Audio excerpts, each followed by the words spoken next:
We have another episode of Lessons with Larry podcast, and we definitely got a subject we're going to talk about tonight. I got my two distinguished guests.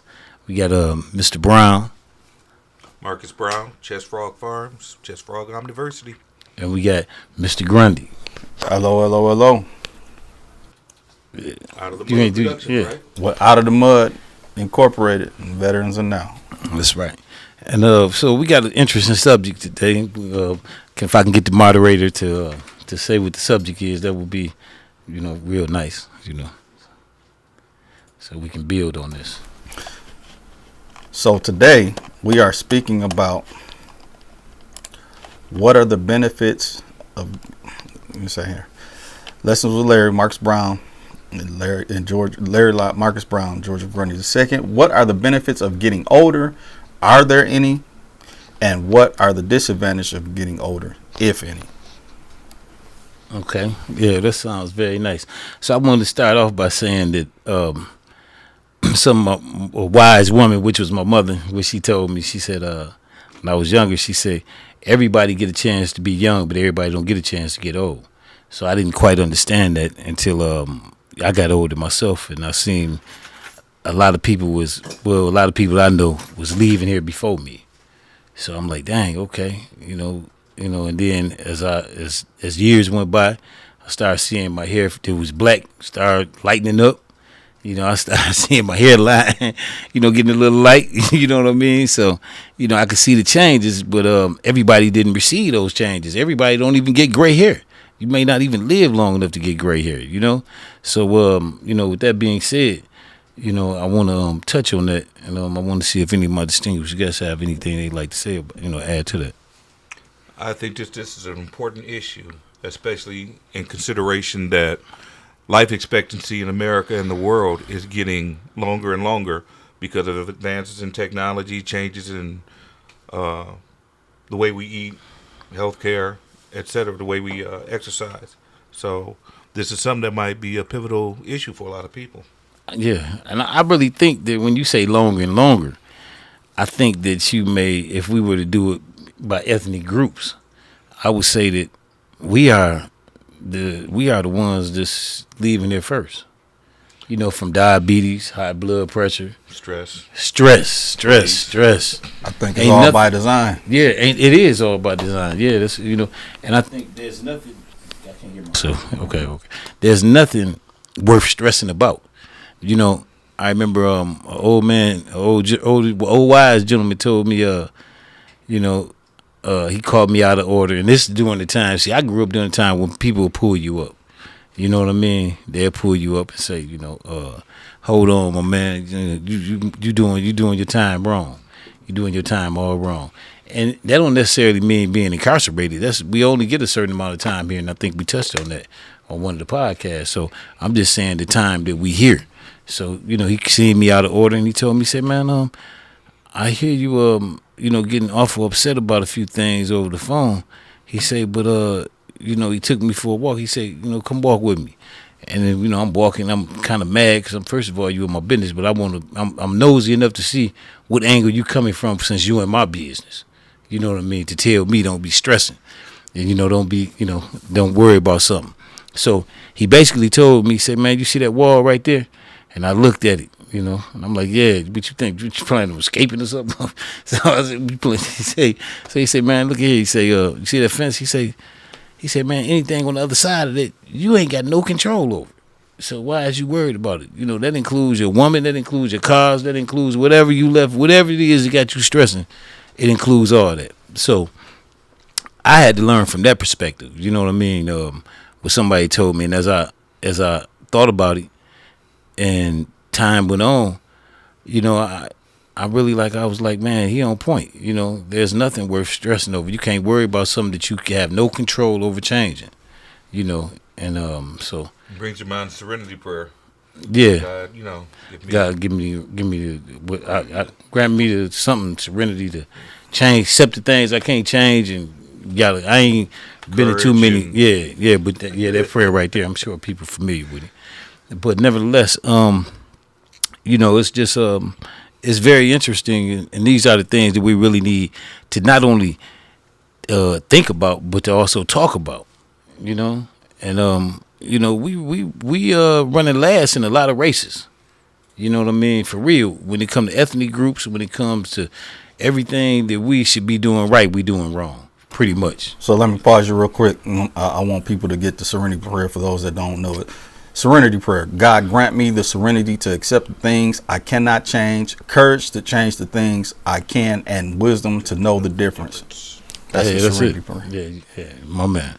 It's good that you brought that up. Right now in the United States of America, the average life expectancy is 79, but that's for the average American. When it comes to African Americans, we might be like 10 years less than that, and it's even worse. Especially men. For Native Americans. So there's a variance there, but we are getting older also. Yeah. I mean, I would say because I'm still here. You still here. We all still here. So, and that's a blessing within itself. I even touched on that when I was talking once, and I was saying about how birthdays, you celebrate them, you go all out, you do this for yourself. This is my birthday. This is my born day. I'm doing this. I'm doing that. I'm finna get together. I'm finna have people come through. We finna do this. And then, as you keep having them joints, you be like, man, hold up, man. I'm glad to be here. You know what I mean? Especially when, your peers start disappearing. You know what I mean? So, and that's a real serious subject. And one thing to play a key role in making a person eligible to become older is being responsible and then checking yourself. You know what I mean? A lot of us don't like nobody else checking us, but a lot of us, we like the bad child. We ain't checking ourselves neither.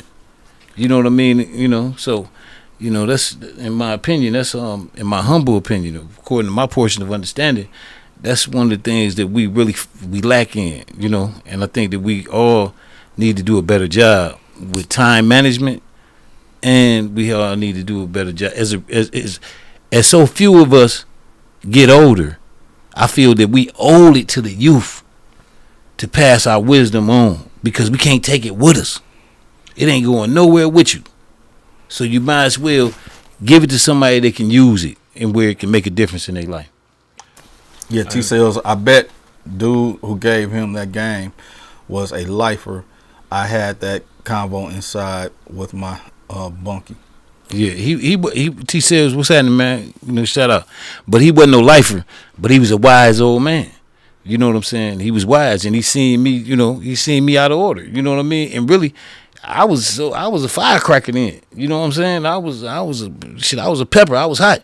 I ain't play no. Man, get out my business. First of all, you ain't got no business in my business. I'm already upset.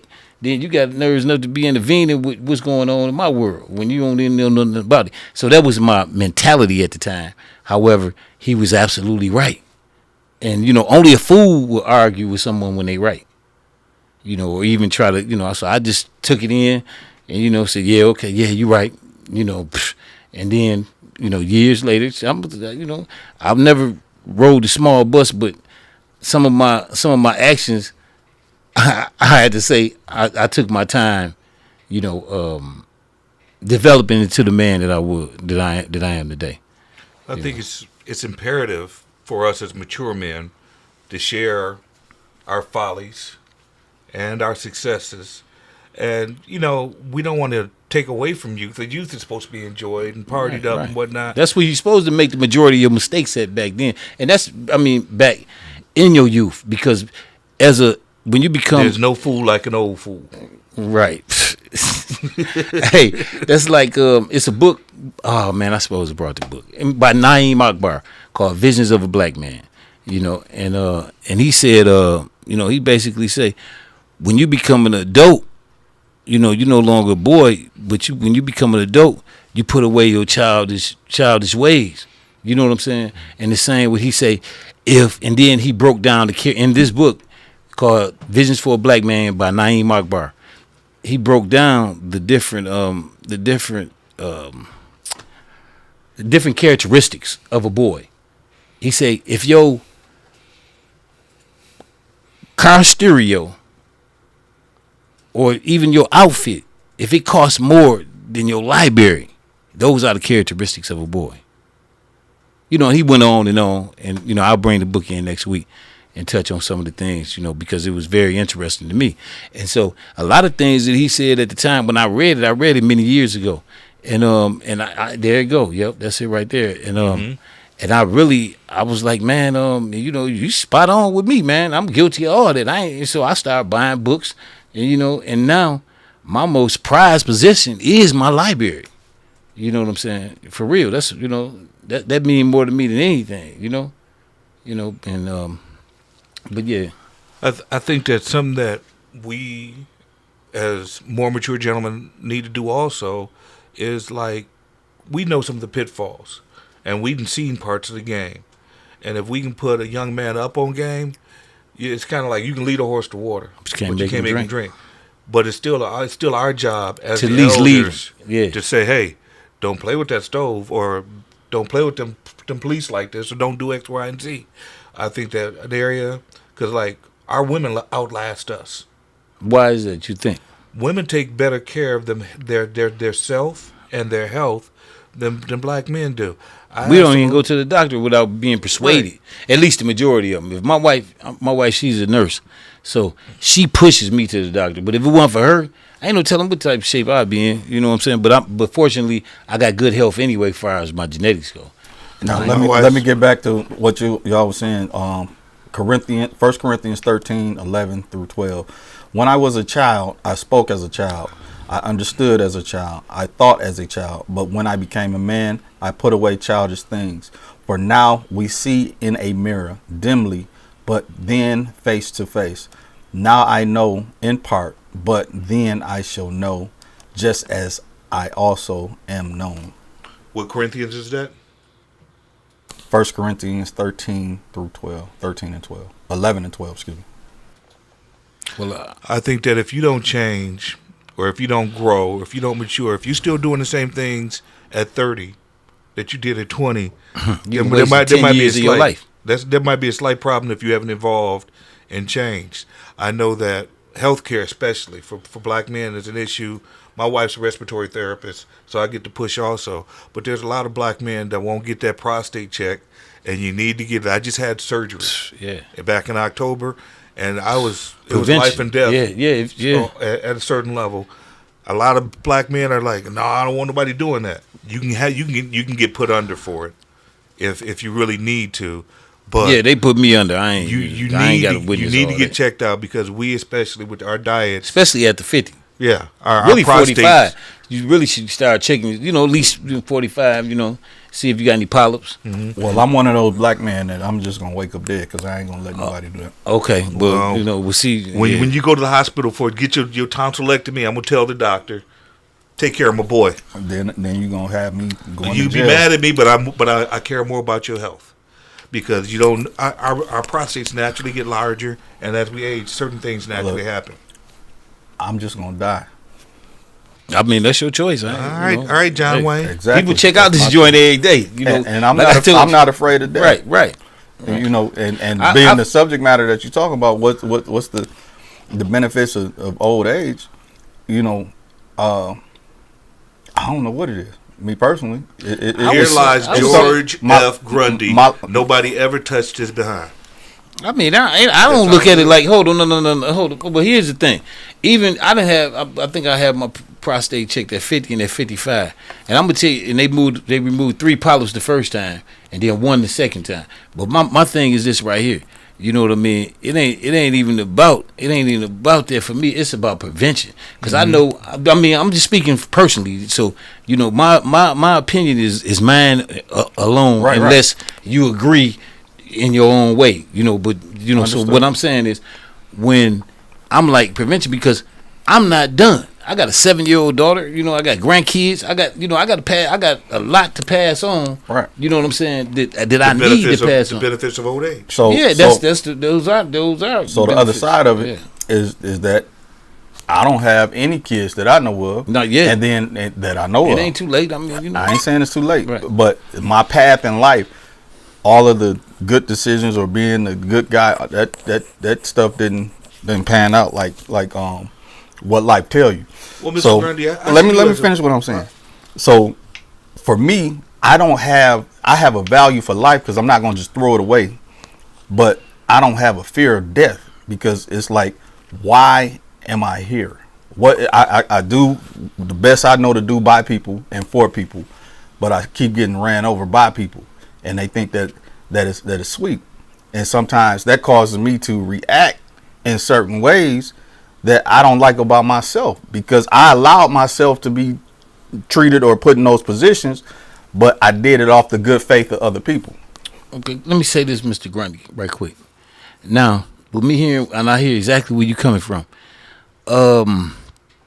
The way I see it when it comes to dealing with people, first of all, I majority of the time when somebody say, "Hey, Larry, how you doing?" or whatever, I say I'm peaceful, and that's because I protect my peace, and I'm peaceful on purpose. But peace don't mean punk. You know what I mean? Now, when the majority of times when it comes to dealing with people, you have to know who you're dealing with. Now, you have a lot of people that's takers.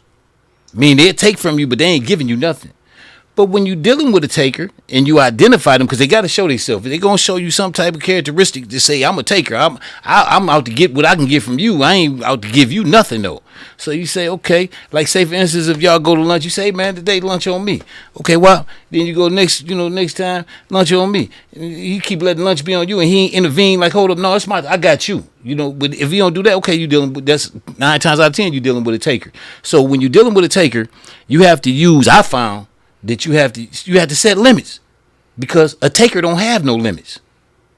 You feel what I'm saying? So I set limits, and I mean I'm gonna always extend myself to. I'm gonna always give you what I want from you. You feel what I'm saying? I mean in terms of like I'm gonna treat you with respect, because I gotta have it back. That's not a gift. I don't gift respect. I loan it.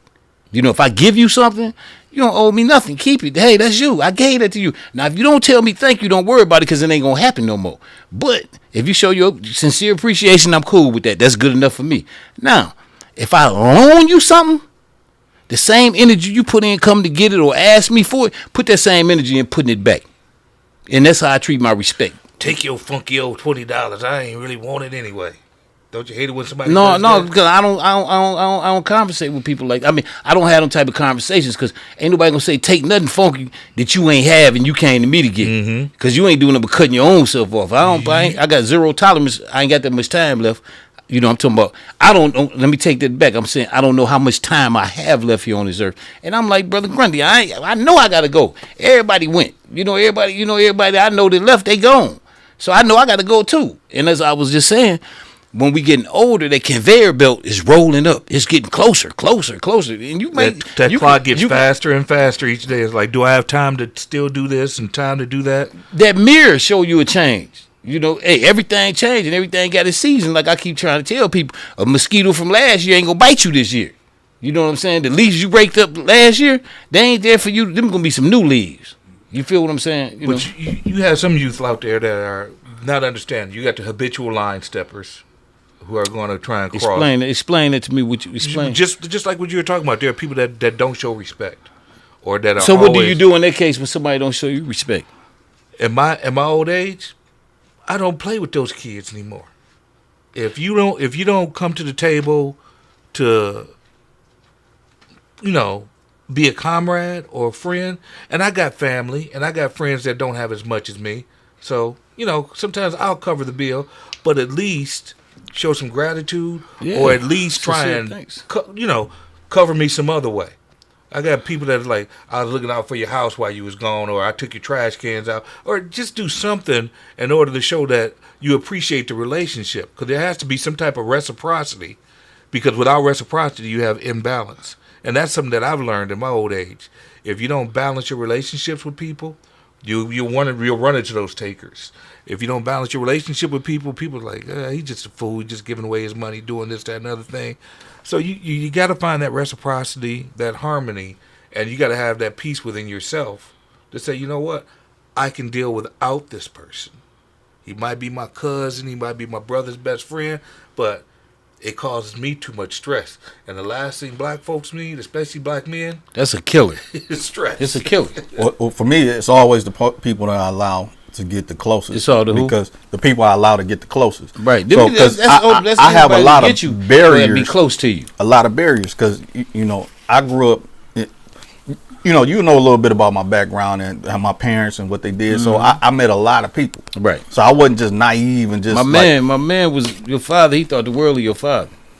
You know what I mean? Yeah, I'm talking about Dave Strickland for the record. For sure. Yeah, he thought the world of your father. And Mr. Grundy. I remember. He never painted nothing for me, but I remember he would go up there to the shop. You know what I mean? So Dave, one of the things he said to me, one of the things he said was a lesson to me. He said, "Look, Grundy, this is a lesson for you. If you want to do like, he had a big pile. He said, keep your hand out the cookie jar." I didn't know what that meant, but that's what he said to me. Somebody said it to him, so he said it to me. But me and him had some very, very in-depth and very, very serious conversations. He's probably one of the people that kept me out of the streets. Man, that was shout out to my brother. You know what I'm saying? For real. Man, he Who rest in heaven. Dave Strickland. Dave Strickland. Yeah. He got to be from Flint. Yeah, solid. And D-Ski too, man. So, I knew D-Ski. I knew D-Ski too. So they all would come around the shop, and so you had good people around you. So I'm saying, like, even though their careers was a certain thing, they didn't take advantage of me and try to use me in that sense. And they didn't steer you in that direction. That's what I'm saying. Right. So like with D-Ski, I used to draw real good, comic books and all that kind of stuff. And he told me, like, "Hey, little Grundy, what you?" Because if you remember him, he used to always he used to always talk looking straight, but listening with his ear. He'll stick his ear out, and he'll be talking. You'll be talking, and he ain't looking at you, but he listening. Like he listening to what you saying real heavy. And so I was about 13, 14, and I told him I wanted to draw all black comic book, and he told me he'll put some money on it for me to do that. But the other side of me was like, I can't take the money because I ain't want to enter whatever. But me and him, I used to chauffeur him around and everything. That was his way. That was his way of saying he believed in you. He want you to follow your dreams. Right. But the lessons my dad was saying, don't you ever cross these paths or these things like that. And so those people, like the people that have been the most generous to me and have given me the most life lessons of keeping my head on my shoulders was people that was in the streets. Yeah, shout out to D-Ski too. Yeah, may he rest in heaven. We ain't forgot about you or Dave, for real. Well, back to the point of getting older, that's why it's important that we take care of our house so we can get older, so we can share lessons like you're talking about and share memories and experiences like that, so we can so the next generation can benefit from it. What good is they're going to just have to repeat history if they don't learn it from us. Right, because they say there's nothing new under the sun. I'm sure we all heard that cliche. But it's a flip side to that cliche, too. There's nothing new under the sun unless it has been forgotten. Mm-hmm. Now it become new. Only simply because it's been forgotten. You know what I mean? And we really have to, hold on to those good morals and values that our people gave us. That the neighbor gave. We don't have to reinvent the wheel. We ain't got to reinvent it. Just all you got to do is do right by the wheel, and the wheel gonna roll. Yeah. And one thing you had said when you was talking about the kids and things of that nature. Me myself personally, I don't play with kids. I don't play. I love them, but I don't play with them. Because I don't even play with my children, and I got grown children. I don't play with them, never really played with them, don't play with them. I hug you, let you know I love you and things of that nature. However, what I'm not going to do is play with you because too much play leads to disrespect. You understand me? And if you start playing with me, you're going to see me as an equal. And like I told one of my sons, I said, look, baby, you was born in 1990, August 12, 1990. You ain't even old enough to be my friend. You feel what I'm saying? So always understand this. And then I tell my grandchildren, they like, Papa, never, don't call me that because I'm not washed up. Now, when I'm washed up, go ahead, I might let you get that off. But why I'm granddaddy. Granddaddy mean to me, grand over your daddy. You see what I'm saying? So they called me, all my grandkids, granddaddy. That's right. I'm grand over your daddy.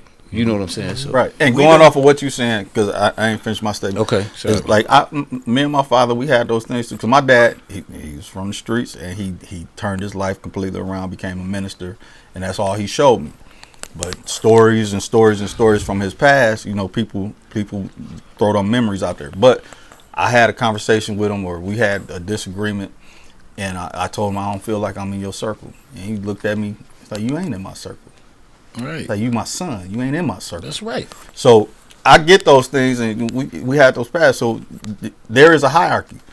But going back to what I was saying originally about the closest people, it's because of people like Ski and other stuff and folks that I grew up around that probably had more respect for my father and didn't want to create a problem for me, which would cause a problem for them because they caused me a problem.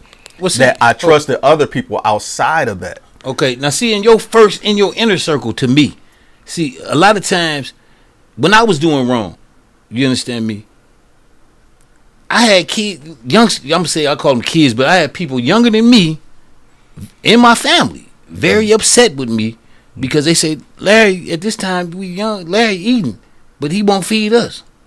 And it wasn't that I had to sit him down and say, hold up, man. We ain't going to be running around here. You get caught with this stuff. Then you turn around to Larry gave it to you. And then your mama telling, oh, B, son, you know, Larry done gave. No. We ain't going to have them games. I'm not even guide. This is the route I chose. But I'm not telling you to take this route. Matter of fact, why don't you stay yourself on the porch? Or if you do come in the streets, I ain't going to be the one to bring you in the streets. And I'm not going to take you through the streets. Right. But let me ask you this question. Do you think that there's an imperative, especially in our community, for us to offer some mentorship? Of course, positive mentorship, yeah. Not friendliness, but we have to have some type of connection to that next generation. And like, I have a nephew. I try and advise him. Now, whether he or not he chooses to listen is always going to be up to him. But in our community especially, we have to do some type of mentorship or pass this knowledge down some way. But it's recognizing the difference between a mentor relationship, a fatherly relationship, and a friend relationship. When the we're child not going to go to the club together and go dancing and boogie woogie. When the child see you as a friend, your respect level go down. You know what I'm saying? And my thing is, you know, it's very important also for us to, you know, teach the children. You know what I'm saying? Respect the children. First, you start out by respecting yourself. Your children, a child should never see you disrespect yourself. Now, you know, for the parents that experience disrespect with their children, they need to look at themselves and say, well, what did I do to, you know, to garner this on? To entice this? What did I do to, and oftentimes you'll find you disrespected yourself somewhere down the line and they lost respect for you. You know what I mean? So, you know, but it's extremely, but getting older, it's a lot of advantages to it. You know, you find out, like I say, you find out that we don't have the life expectancy of, say, a tree. People want to equate time and money, and that's been a saying that I always disliked because time is priceless. Time is a limited commodity we get. We might get 70.2 years. Money is something that can be replaced or lost and regained fortunes in one lifetime. Time and money are not equated. And that's the advice I pass on to any child right now. Don't ever equate time and money. That moment with your wife, that moment with your kids, that time you spend doing what you want to do versus some money, it's not equal. Yes, you have to make money and use money as a tool, but never equate time and money. We have to watch our value system. You know, what do you value? See, a lot of people value money, but to me, it ain't no paper with some dead people on it. You know what I mean? And then a lot of people don't even realize what money is for. You know what I mean? Money can mess a person up. You know, money is really, according to my portion of understanding, money is for two things. It's a hell of a motivational tool, and it's a hell of a persuader. Well, it motivates you, and that's the same thing, but it creates comfort. So for me, money, you know, because the scriptures say the love of money is the root of all evil. I say the lack of money is the root of all evil. The key part is the love, based on what the scriptures say. So, to me, the duality of the decisions that I made was probably peer based and community based. So, I was around a lot of significant situations where I could have made a lot of money if I jumped off the porch. And people were asking me to jump off the porch because they say the way you think and all this other stuff. But my dad and my mother and the way I was raised, that wouldn't allow you. So I'm always saying no. So my whole everything, when I think of something, I'm like, what's the evil part of it? What can this do? Or how? Because the duality of it. Because when you see certain things and certain things, and then I went a large part of my life having to keep my mouth completely shut, and I ain't even do nothing. You know what I mean? But I grew up here. I'm there. So now I gotta die with these things. So the longevity of life, the how caring about how old I get, those came from growing up here. So I was in Georgia, living in Atlanta. That's the only time I stepped off the porch. But I stepped off the porch after I became homeless. Me and one of my family members that I was staying with got into it. I'm like, what I'm gonna do? I went to different collision shops. Ain't nobody let me in the door. I was trying to do this, that, and the third. And the only people was like the same people that I knew around here. And they was like, hey, figure it out.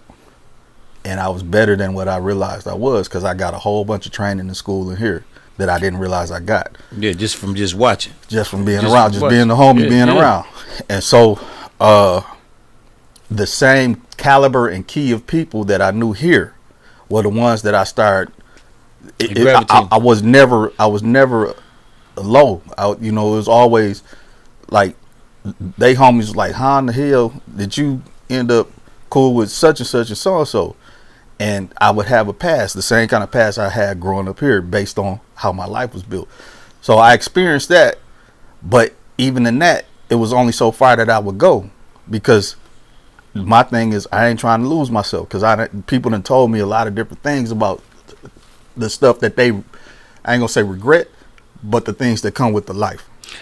Just from what you just told me, my analysis of that is, one thing I hear when you said your mother would be like, no, and your father would be like, no, you ain't going there. See, that was a perfect balance right there, because what that did, that gave you the strength. Because you have a lot of people that can't say no to peer pressure, to their partners, to their circumstances, man. They see they, man, I got in the streets because one of my partners, I was $20, $30 person. You know what I'm saying? He started pulling out them knots to choke a horse.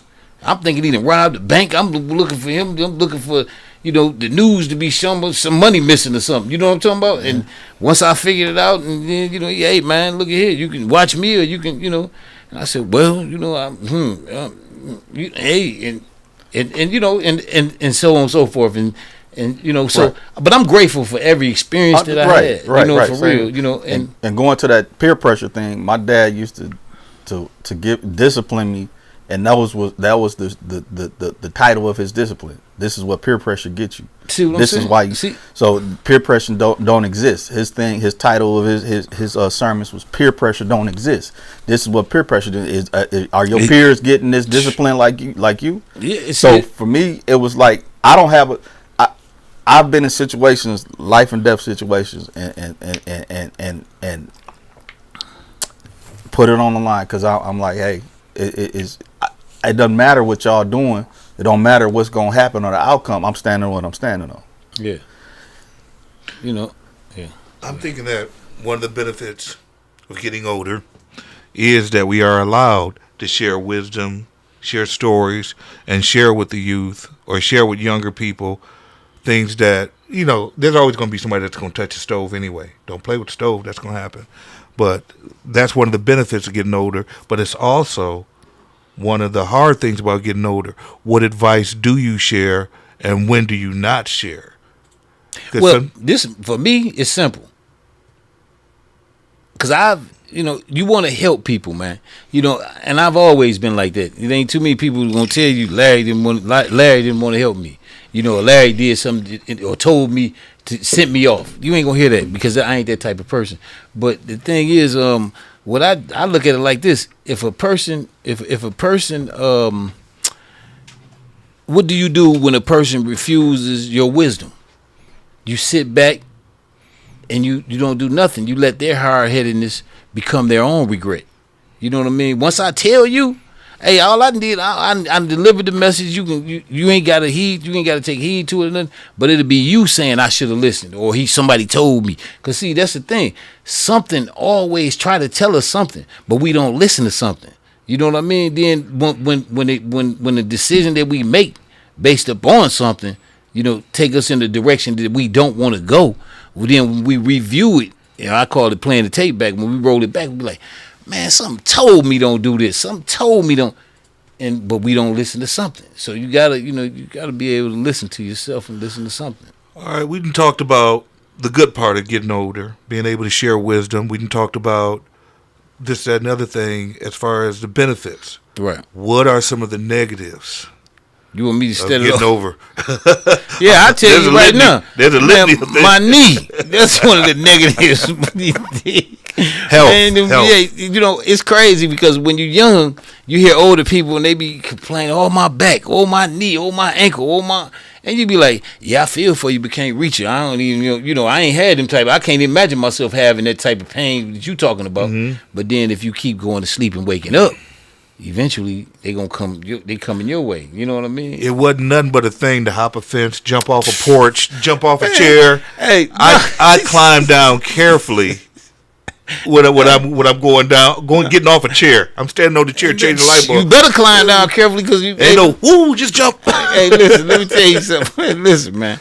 The funny thing is, I set up, man, and I used to really jump. I used to jump high when it came to basketball. Now, one thing I can jump, I block your shot, I'm going to get it. Rebounds, I'm going to get that. Man, I called myself trying to jump.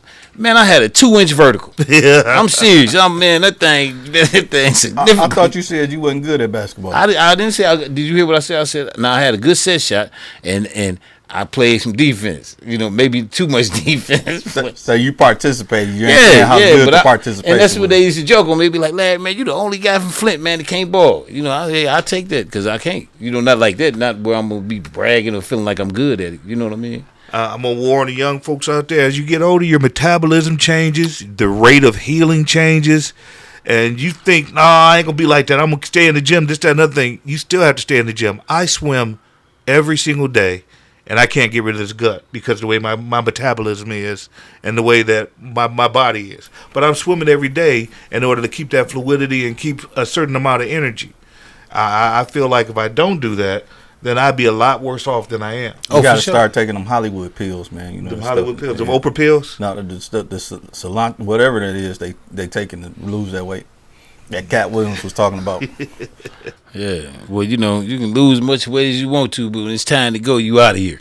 You know what I mean? Whether you're big, fat, skinny, or whatever. You know what I mean? Right. Well, there are certain things we can do in order to stave that off a little bit. Try to stay, just to try. You know what I mean? We promised 70, but they say we can live to 120. Well, I ain't seen the 120 yet. I've seen 102, 104. Let me ask you a question. I heard 114, 119. Do you guys have a financial plan that will take you to 120? Look, because if they force you to retire at 70, let's say. Look, I heard a very wealthy and one of the greatest Americans to ever live, Don King, say that if you can count it, you ain't got it. Yep. Said if you can count it, you ain't got it. You got enough. Yeah. Well, you got to have a plan if you plan on living older. Well, you should. You should. But the main that takes us back to the money issue. And life ain't about money, man. Too many people live their life for money. You know what I mean? Mm-hmm. Just having a peace of mind. You know what I'm saying? Just having good health. You know what I'm saying? A peace of mind. Man, that shit priceless. It's priceless. Definitely priceless, but it's nice to be either an entrepreneur or to have some type of return on investments that you've made out there. And those investments might be your children, might be a business that you pass on to your children. So as you get older, you got to start thinking about not just yourself. You should think of that while you're a little younger, too.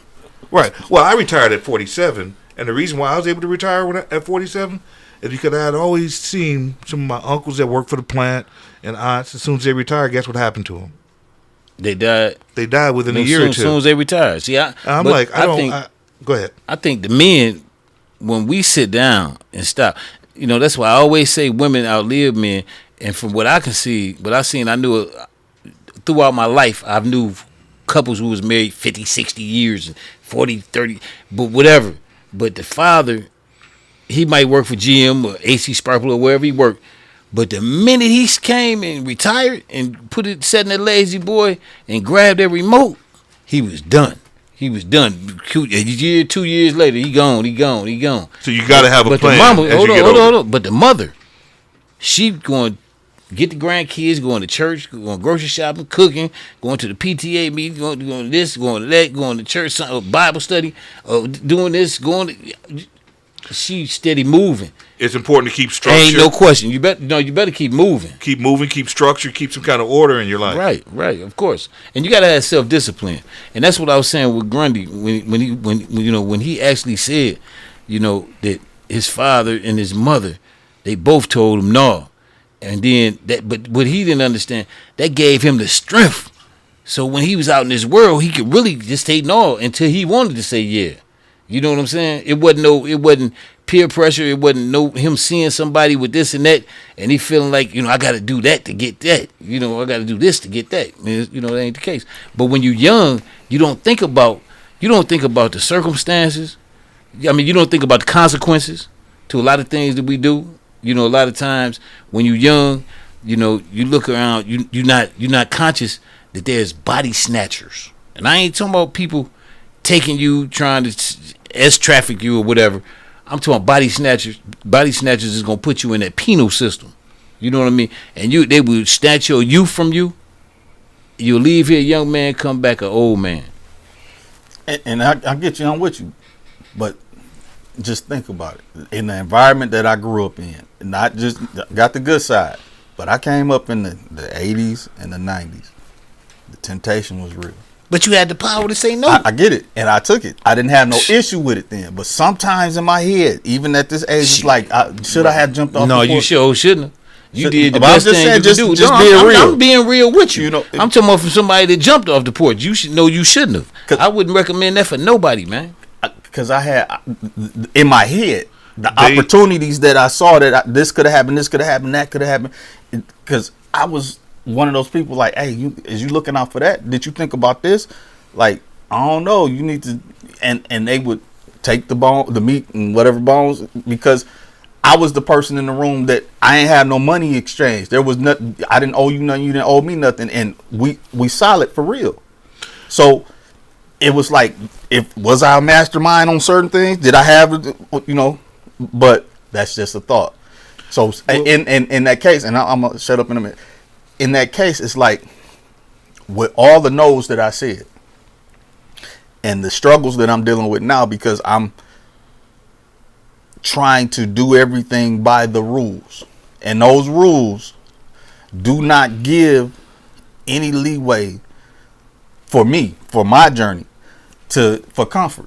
Which is why it's like, what's the point? I did everything. I ain't drank and did this, had a lot of women, but that that all based on consent and all that. No Drake, but I'm saying, it's like, I'm looking at myself now, and I'm I got a lot of stuff from the age that, even though I wasn't in the streets like that, I still got scars from that. I still got these things that I can't unsee. I still got these issues that I had to grow up with. Then I chose to go to the military, and I was in Afghanistan. I still got little kids waving at me and stuff like that. It's just like, where did I make the right decision? Well, can I make a prediction? I'm just gonna say, I'm gonna predict that, say you would have jumped off the porch. Okay, I'm just saying, say you would have jumped off the porch.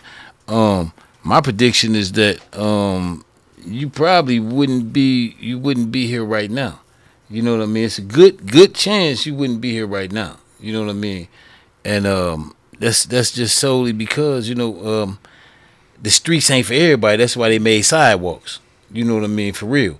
And I can respect that. But what I'm saying is, it was a blessing, because you got to look at, that's a very hazardous occupation.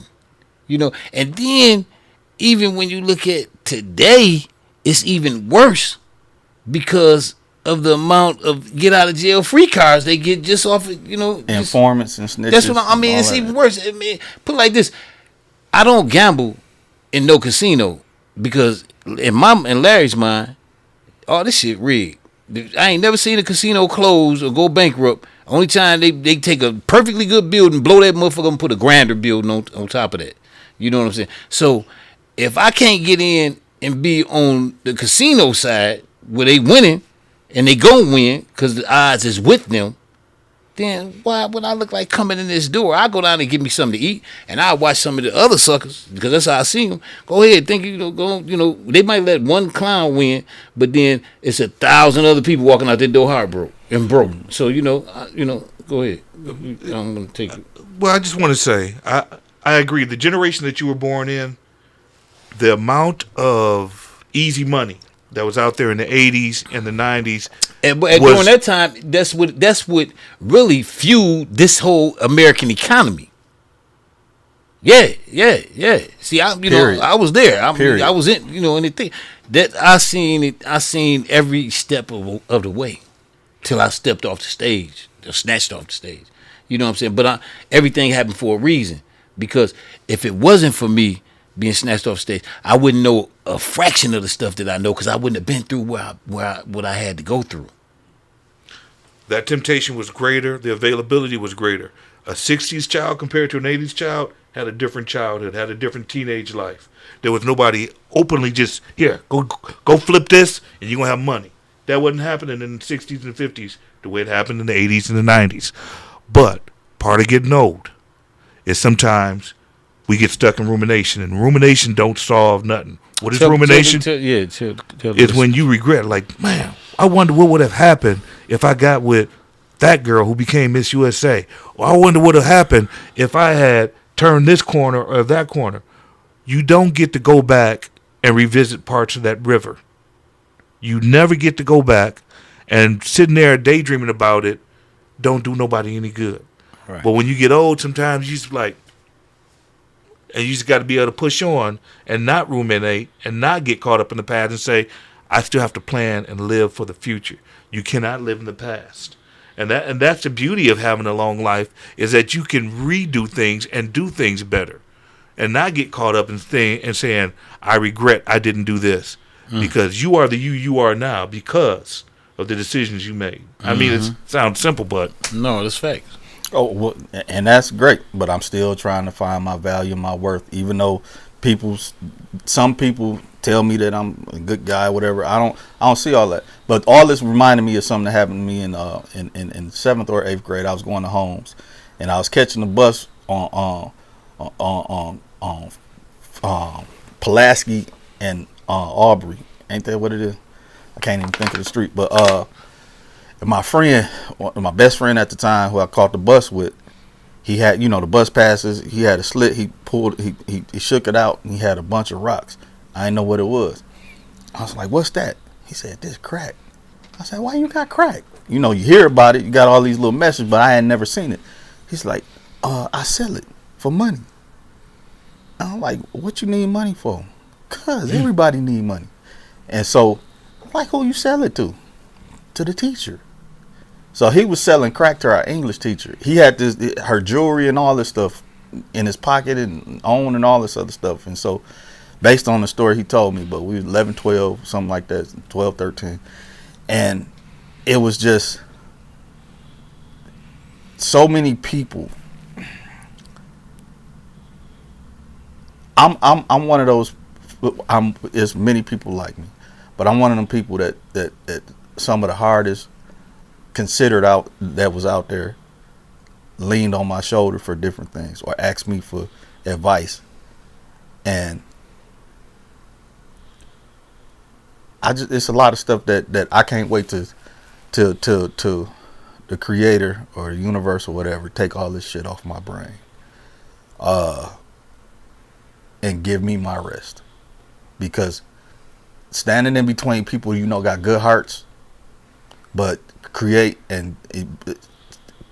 circumstances for themselves based on systematic situations is a tough place to be in. Because it's interesting. So all that said, I still have a issue with value of myself, because I'm like, I don't like to be a sideline person in nothing. That's why I'm trying to do this and live my life and figure out how to be a participant in life. Even though through Social Security and the VA, I'm 100% disabled.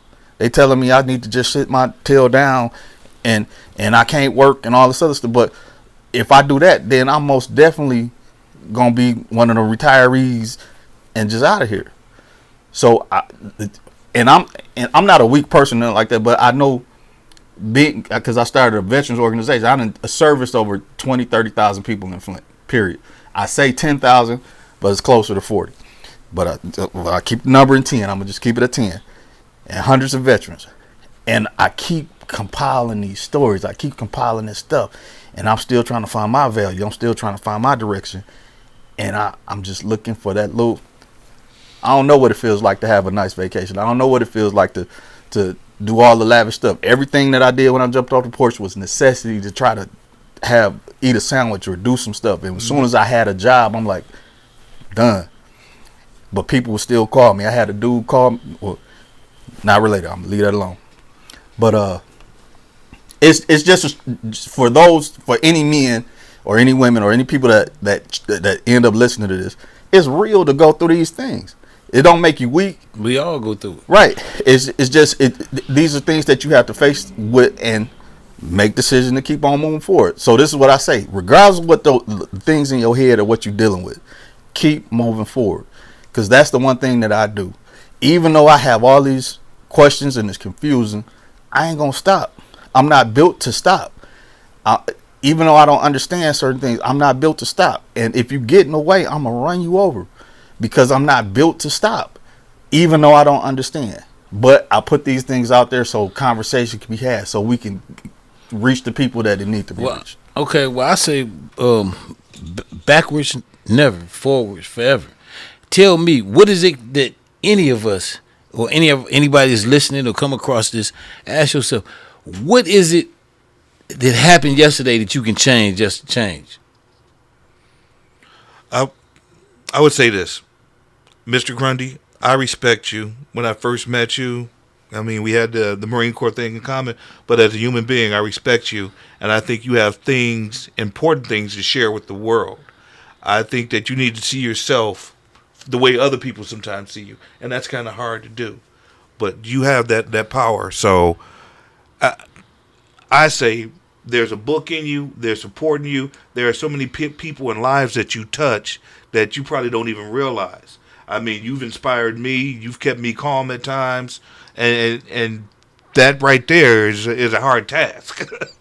But you're here for a reason, and old age has benefited this town with you having it. And old age. I appreciate that. And I ain't suicidal. I ain't trying to be no narcissist and get all this thing. But I'm just saying the things that I deal with in my quiet time to myself, I don't have no problem taking down the veil and showing it. Yeah. Sometimes we look at ourselves harshly, but you got to see that positive side of the coin too. I mean, there's stuff that I regret, but you have to keep moving forward. There's things that I could have did things differently. Everybody feels that way. You did it your way. You're here today, and all you can do is try and get better and better every day. Right. And try and improve. That should be everybody's goal. So as you're getting older, you should become better. Really, that's really what it boiled down to. So if you find yourself older and you haven't gotten any better, you still bumping your head. No, that means you wasting a lot of your time. Right. I mean, for real. You're not taking your time serious. And about time you do figure it out that hey, time is something to be taken serious. You probably ain't gonna have that much time left. So I was gonna add on to Mr. Grundy about that prediction that I would have made, and what I wanted, the prediction I would have made if you would have got off the porch, you would have built a sandcastle like so many of us did. Beautiful sandcastle. I mean, you took your cups, you got it sand, this thing stacked up tall. That means you got everything you want. Then all of a sudden somebody run right by it, and it just get leveled. So you go from having everything to not having nothing, including your freedom. Some people lost their lives. They lost something they can't come back from. You know what I'm saying? So the stakes be higher than we done trained ourselves to act like the stakes are not that high, but they are consequential, and they are very high. Did we have any did anybody No new comments. People Okay, that's cool. People acting like they don't want to be That's, part no, of the that's cool. conversation. Hey, look, if you ain't got nothing to say, you might be picking something up. You know, because it's a known fact you can't talk and listen at the same time. Hey, there you go. Two ears and one mouth. Yeah, so you can look and listen twice as much as you speak. You know, so you know, what time? How long we been?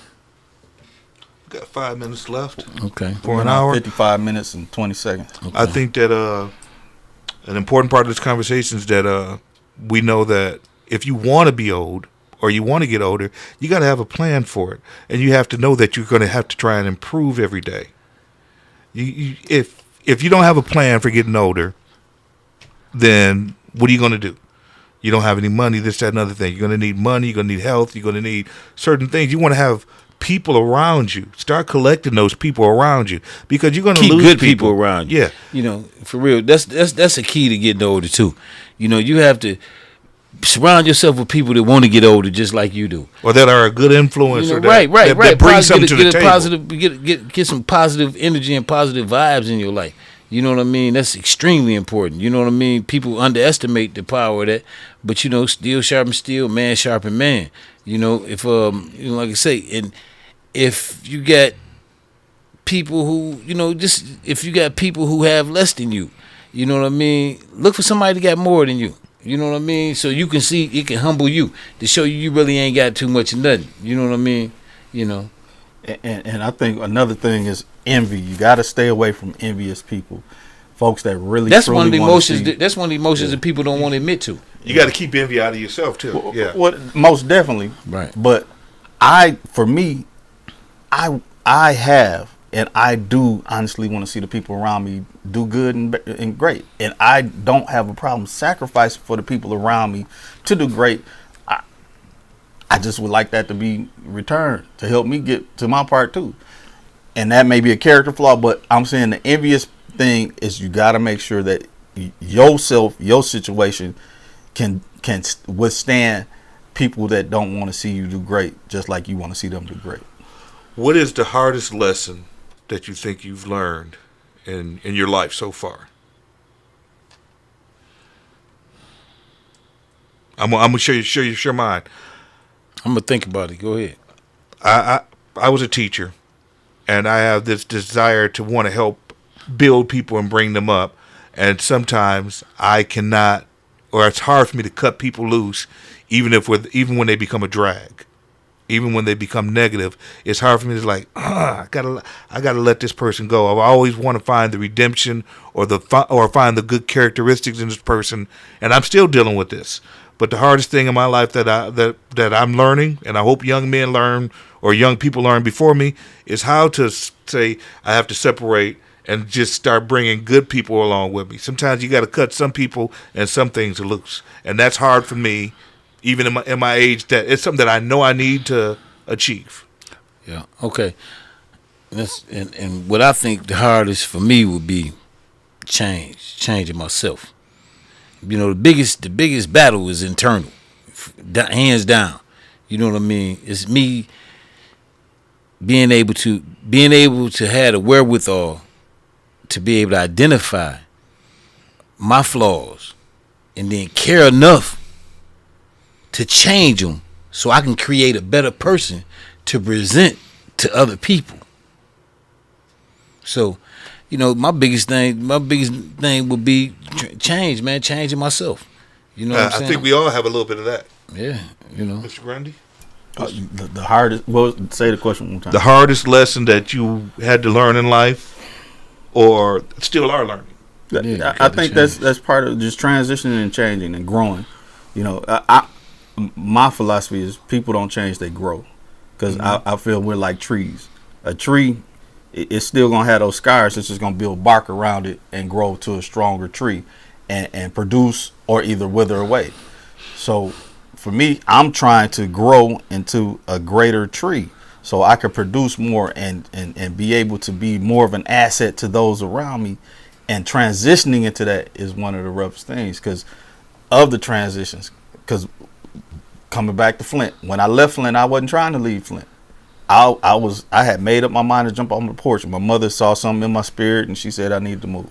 So she told me to go down to Alabama with my sister, and then I went on a journey from Flint, left, and I went to Georgia and all that other stuff. But then when I came back, the military was calling me because I still had something in my system that I felt like I needed to get out. And transition from the military,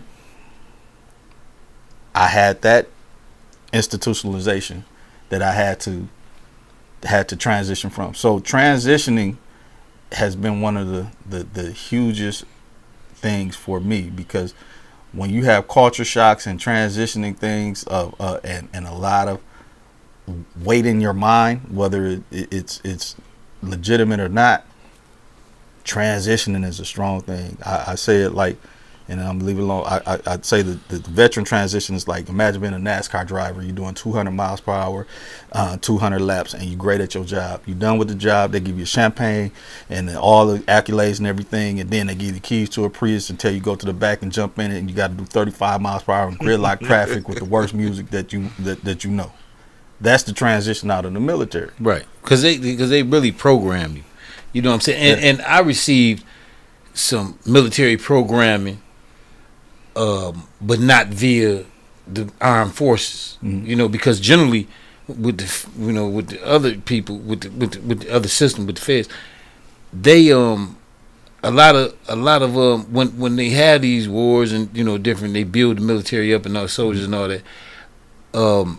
The best middle class jobs that they really can give them, and is prison guards. So they come in with the same mentality of what they been brainwashed with, and they spill it over to us. You know what I mean. So like to make your bed by such and such. Or they ain't got to come whoop you or nothing. They just say routines. Okay. You know what I'm saying? Just say they keep routines. And, so and systematic institutionalization. So it's the same over all institutions. After 180 days, you're considered institutionalized. Whether you're a teacher or a police officer or inmate or in the military or a kite maker, and once you do something consistently for 180 days, you're considered institutionalized in that thought process. Right. I can see that. I want to thank Out of the Mud Productions for having us here, and I want to thank Mr. Larry here for having me here, because it's been informative to me. Yes, the concept of change. And I think what I hope a lot of young men take from this is that young people, young men and women, don't be scared to change. Don't be scared to change, but also remember, if you learn this early, the brainwashing, the institutionalization, remember to come back to being your own person when you step away from that job or when you step away from that system or that machine.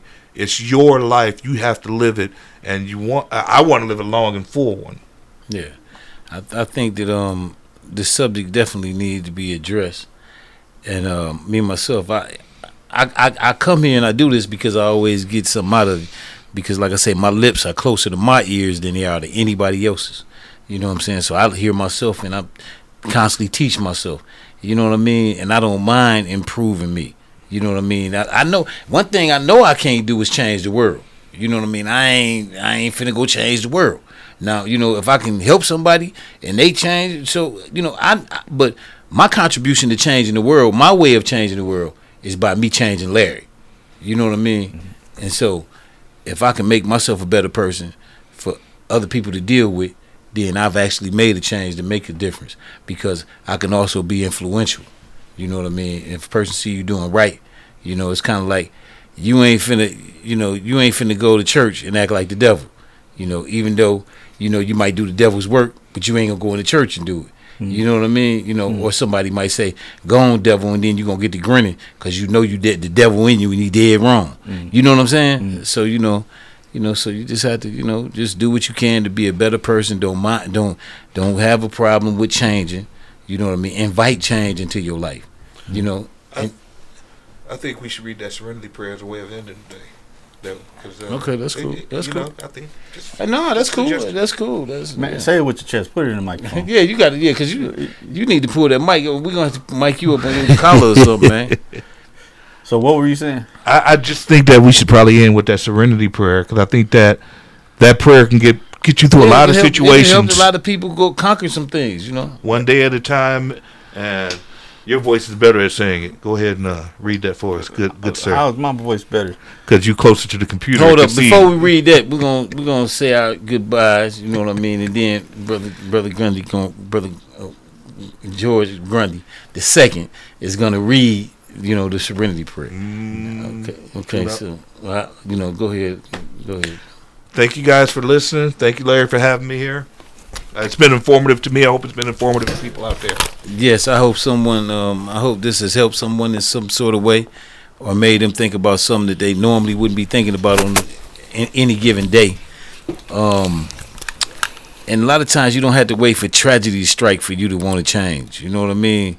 Change on your own, it feel more natural. You know what I mean? Than having someone from some outside force change you from within. You know, this is Larry Lott. You know, another Lessons with Larry. Actually, this is the 13th episode. You know, and lucky number. Yeah, you know, it's not an unlucky number. It's a number of transition. Yeah, Jesus was the 13th. 12 disciples. Jesus was the transition. Okay, all right. Just like 12 months in a year. Next January, transition. Yeah. So, all right, and this is George F. Grundy II, out of the mud, and like, share, and subscribe. And yes, more and more content is coming. And we're going to end it with the serenity prayer. God, grant me the serenity to accept the things I cannot change, courage to change the things I can, and wisdom to know the difference. Flat out. Thank you, gentlemen. Thank you. You know, thank you for coming, my distinguished guest. It's always a pleasure to have your company and your opinion. I know I got a big mouth. Both of you guys. No, you need it. It's needed. Yeah. For sure. All right, we out.